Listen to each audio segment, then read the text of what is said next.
오늘 주시는 하나님의 생명의 말씀은 마태복음 6장 말씀을 가지고 여러분과 함께 나는 100배의 축복의 주인공이라는 제목으로 은혜를 나누고자 합니다. 그러므로 내일을 위하여 무엇을 먹을까 무엇을 마실까 염려하지 말라. 내일 일은 내일 염려할 것이요. 그러므로 너희는 먼저 그의 나라와 그의 일을 구하라. 그리하면 이 모든 것을 너희에게 주시라고 주님께서 말씀하고 있습니다. 무덤 속에서 부자가 되지 말고 부자가 되어 무덤에 들어가는 것 하지 말고 매일 기상시 오늘도 호흡을 허락하신 하나님께 감사하고 자신의 호흡을 생명을 느끼시기 바랍니다. 그리고 오늘 귀중한 일을 감당할 자신에게 감탄하고 하나님께 감사함으로 하루를 열어가시길 바랍니다. 오늘이 나의 마지막 날이라면 아침 기상시 나의 첫날과 마지막 날을 사는 것입니다. 오늘 아침 기상시 알파 오메가 시작과 끝 처음과 마지막의 삶을 그리스도 안에서 하나가 되어 살아가는 것입니다. 첫날과 마지막을 동시에 살아내는 것이 영원한 삶을 사는 것이 아니겠습니까? 죽음 앞에서도 공포도 두려움도 다 도망가고 아무 의미가 없습니다. 이제는 내가 예수 그리스도와 함께 십자가에 못 박혀 죽었나니 이제는 내가 사는 것이 아니요 내 안에 계신 예수님의 믿음으로 사는 것이다. 갈라디아 2장 11절 우리가 암송할 정도로 너무나 자주 말씀하는 말씀입니다.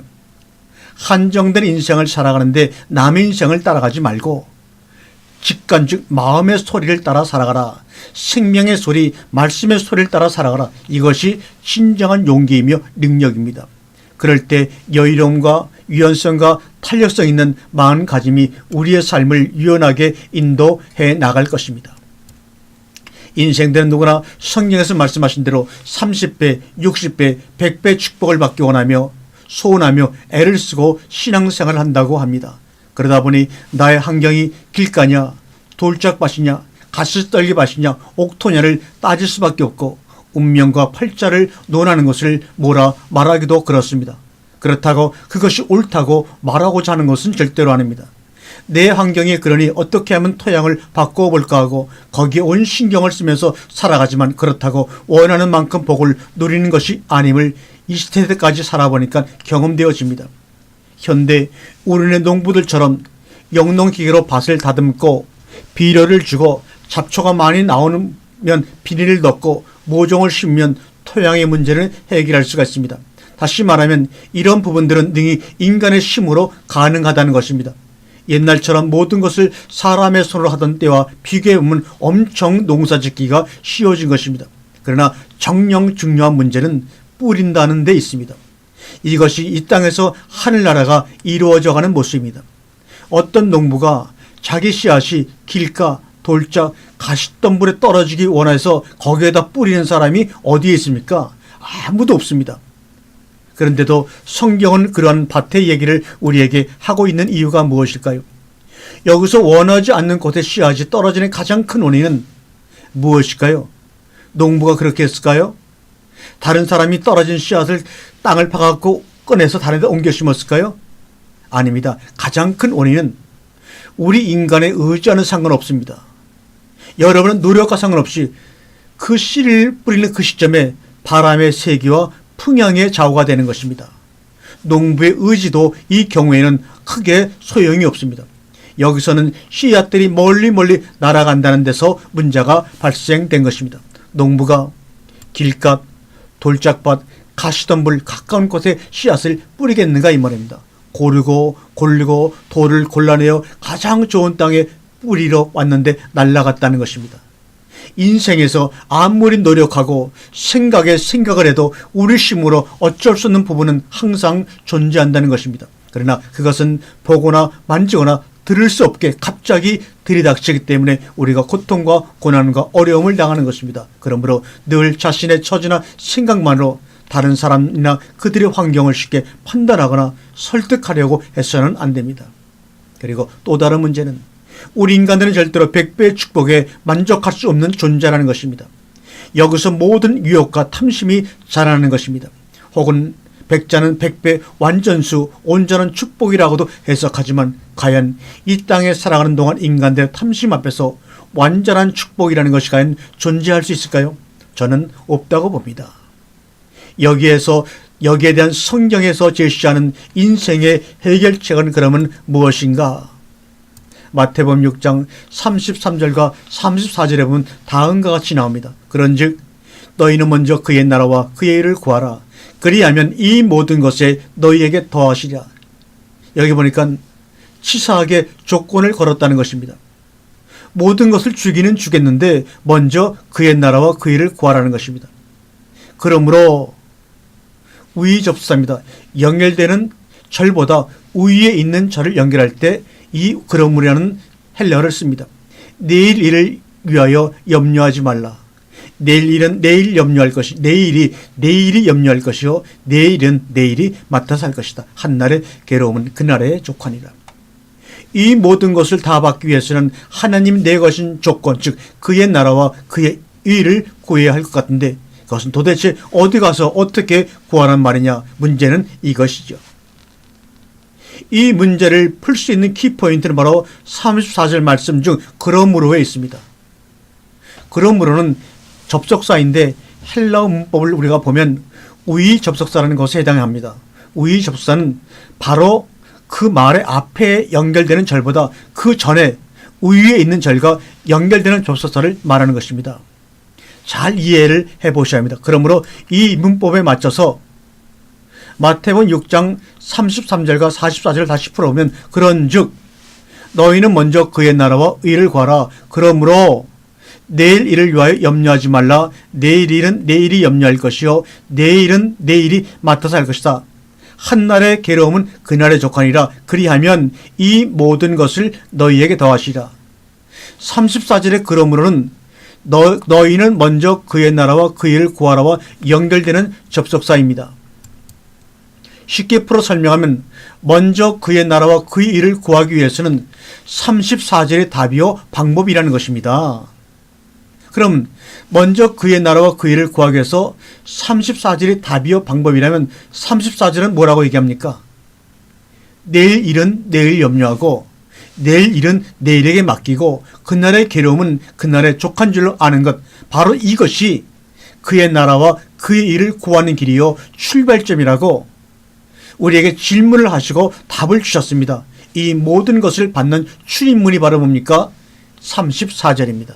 그러므로 먼저 그의 나라와 그의 일을 구한다고 하는 34절의 방법은 그러므로 연결된 34절이 바로 그의 나라와 그의 의를 구하는 우리의 삶입니다. 그것이 뭡니까? 내일 일은 내일 염려하고 내일 일은 내일에게 맡기고 그날의 괴로움은 그날의 족한 줄 아는 것, 바로 이러한 삶이 하나님의 나라와 하나님 의를 구하는 것이라고 우리에게 질문과 동시에 답을 허락해 주셨습니다. 내일의 주인은 하나님이십니다. 당신과 내가 아닙니다. 그러니 하나님이 생각해 좋은 날로 인도하실 것이니 너희는 오늘만 살아라 이 말입니다. 이것이 바로 먼저 그의 나라와 그의 의를 구하는 삶입니다. 추상적이고 막연한 것으로 하나님의 나라와 그의 의를 구하라고 얘기하시지 않았습니다. 그런데도 불구하고 오늘을 살아내지 못하고 몸은 현재에 있으나 몸은 지금 이 방송을 듣고 있으나 마음은 과거와 미래에 붙잡혀 있어 거기에 모든 에너지를 낭비하다 보니 이제는 자신의 꿈을 이뤄내는 데 필요한 몸의 에너지조차도 다 써버려 움직일 수 없는 위령이 돼가고 있습니다. 실체가 없는 주인공이 돼버렸다는 말씀입니다. 여기에서 벗어나 당신들을 위해 준비된 오늘을 살아내므로 놀라운 축복을 성취하는 멋진 주인공 되기를 저는 바라며 확신합니다. 그러게 되면 우리 가운데 성공적이요 창조적인 삶이 마태복음 7장 7절부터 12절에 나와 있는 것처럼 우리에게 열릴 것입니다. 이에 속담에 비연대에 땅 걷고 홍수 심판대에 약속의 무지개가 뜨고 성령의 이름 비하 늦은 비 뒤에 약속의 증거를 주신다고 합니다. 그러므로 잊어버린 눈물을 회복하는 이 시간이 되기를 원합니다. 물이 햇빛을 받으면 무지개가 되지요. 하물며 우리의 몸은 물이 몇 프로라고요? 70% 이상이 물이 아닙니까? 그러므로 생명의 빛이 우리 몸에 비치게 되면 70% 이상이 되는 그 물과 반사가 되어서 우리의 삶에 무지개가 뜨고 약속의 증거가 우리 앞을 인도해 나갈 것입니다. 그렇다면 내 인생에 오히려 무지개가 뜨지 않는 것이 이상한 일이 아닙니까? 문제는 나와 환경이 아니라 빛을 받느냐 못 받느냐가 우리 인생의 관건이 되어야 합니다. 대사를 요리하라, 말을 요리하라, 언어를 요리하라. 영혼의 에너지를 사용하는 법을 여러분 터득하시길 바랍니다. 오늘 본문 마태복음 7장 7절에 보면 우리가 황금요리라고 얘기하는 성경의 본문입니다. 그 중에 7절을 보게 되면 어떤 말씀이 나오나요? 구하라, 그러면 너에게 주실 것이요, 찾으라, 그리하면 찾아낼 것이요, 문을 두드리라, 그리하면 열릴 것이니. 응답의 비결은 뭡니까? 바로 마태복음 그 다음 12절에 나와 있습니다. 남에게 대접을 받고자 하는 대로 남을 대접하라. 이것이 율법이요 선지자니라고 말씀을 하고 있습니다. 변화를 준비하고 연습하십시오. 영혼의 불을 지피는 사람이 되기를 원합니다. 실패에 기죽지 마세요. 실패는 성공으로 가는 열쇠임을 여러분도 알고 계시지 않습니까? 아기가 걷기까지 3,000번 이상 넘어진다고 합니다. 우리가 어떤 일의 전문가가 되기 위해서는 2만 시간 이상을 그 일에 집중적으로 훈련을 받아야지만 전문가가 된다고 합니다. 걷는다는 것은 3,000배의 실패와 연습의 결과이며, 우리가 프로가 됐다고 하는 것은 2만 시간의 시간을 쓰고 쓴 연습의 결과임을 여러분 기억하시기 바랍니다. 칭찬을 서로 좀 앞당겨서 미리 해 주시기 바랍니다. 이것이 믿음입니다. 지금의 모습을 보고 칭찬하는 것이 아니라 미리 미래를 앞당겨서 서로 칭찬해주는 아름다운 관계가 되길 원합니다. 왜요? 믿음은 바라는 것들의 받침대가 되고, 믿음은 바라는 것들의 그릇이라고 말씀하고 있기 때문이다. 무엇이 받침대인가? 그러면 우리의 믿음을 받아내는 그 받침대 그릇은 무엇인가? 서로를 바라볼 때마다 웃어주는 웃음입니다. 입술을 위로 치켜 올리면서 활짝 웃을 때 만복이 당겨집니다. 소문 만복내, 즉 웃음의 문을 통해 만 가지의 복이 들어온다는 말입니다. 여러분 한번 이 말씀을 들어보면서 혼자 하면 입술을 위로 하면 치켜 올리면서 활짝 웃어보시기 바랍니다. 좀 어색하기도 하죠? 어떻게든 웃음의 문과 칭찬의 기둥을 소유하시기 바랍니다. 겉모습에 속지 않고 칭찬과 웃음에 인색하지 않으면 하나님이 간복하시어 만복이 내려옵니다. 서로가 만나는 사람의 겉모습에 속지 마세요. 다이아몬드는 먼지의 결정체임을 여러분 아시지 않습니까? 가시가 손가락에 찔리면 온몸이 아픈 것 같이 함께 아픔을 나눌 수 있는 것이 교회요 성도의 교제가 되기를 간절히 원합니다. 연약한 한 지체를 위해 강한 지체 열이 손해를 감수하면서도 기뻐 어찌할 바 모르는 셈법을 가진 무리가 바로 성도요 교회 공동체의 존재의 목적입니다. 이것이 이단을 대처하는 온전한 기림을 우리는 명심해야 합니다. 교회 대문 앞에다가 이단은 들어오지 마시오 라고 스티커를 붙여놓는다고 되는 것이 아닙니다. 왜 그렇게 유치원 학생보다도 어리석은 일을 교회들이 저지르고 있는지 이제 우리는 자각하고 거기에 대처해야 될 때가 왔습니다. 수비가 아니라 공격을 해야 합니다. 세상살이는 돈에 의해 대접받기도 하고 무시당하고 자존심이 상하나 교회는 그렇지 않은 곳입니다. 만약 교회에서도 세상과 마찬가지의 원리로 행하진다면 이미 교회는 존재할 이유가 없습니다. 그것은 이미 교회 이름을 달았지만 교회는 아닙니다. 두 번째, 황금열은 좁은 문으로 들어가라고 마태복음 7장 13절과 14절에 말씀하고 있습니다. 인생을 개척하며 살아라. 넓고 쉬운 문이 아닙니다. 좁은 문으로 들어가라. 멸망으로 인도하는 문은 크니 그 길이 넓어 그리로 들어가는 자가 많고 생명으로 인도하는 문은 좁고 길이 협잡하여 찾는 자가 적음이라. 가장 어려운 문제를 해결하는 길은 가장 쉬운 길에 있습니다. 그것은 좁은 문입니다. 제 아들도 올해 10월달이면 아프리카 코트디부아로 선교사를 갑니다. 나이 이제 28입니다. 28, 26살의 두 젊은 부부가 넓은 길을 내비두고 좁은 문으로 들어가서 아프리카의 영혼들 사랑으로 살리기 위해서 훈련을 받는 그 모습을 바라볼 때 정말 제가 낳은 자식이지만 정말로 바른 길을 택했구나. 오늘도 이 방송 듣는 젊은이들이 있다면 넓고 쉬운 길을 가지 말고 좁은 길을 통하여 우리에게 주시는 하나님의 큰 축복을 경험하는 말씀의 젊은이 되기를 주님의 이름으로 축복합니다. 또한 여러분의 자녀들이 그러한 자녀들에게를 간절히 원합니다. 세 번째, 생즉사 사즉생. 마태복음 10장 39절의 말씀이 황금률의 세 번째입니다. 자기 목숨을 얻는 자는 잃을 것이요 나를 위하여 자기 목숨을 잃는 자는 얻으리라. 현대는 오병이의 기적이 사라졌다고 하거나 기대조차 안 하고 있는지도 모릅니다. 혹은 그것을 바라고만 있지 믿음으로. 그러나 정작 놓치는 것이 있다면 오병이어의 기적의 주체는 누가 보리떡 5개와 물고기 2마리를 내놓는 주인공이 되느냐 있지 오병이의 기적이 사라진 것이 아닙니다. 사라진 것이 있다면 보리떡 5개와 물고기 2마리를 내놓는 어린 주인공이 우리 주변에서 사라진 것뿐입니다.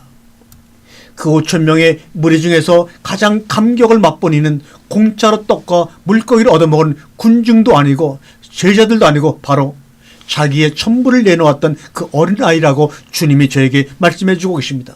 그 어린아이를 주님은 찾고 계시고 그들이 바로 오늘 이 시대에 굶어 죽고 고통당하는 이 세상의 많은 사람들에게 오병이어의 기적을 일으킬 주인공이라고 저에게 말씀해 주고 있습니다.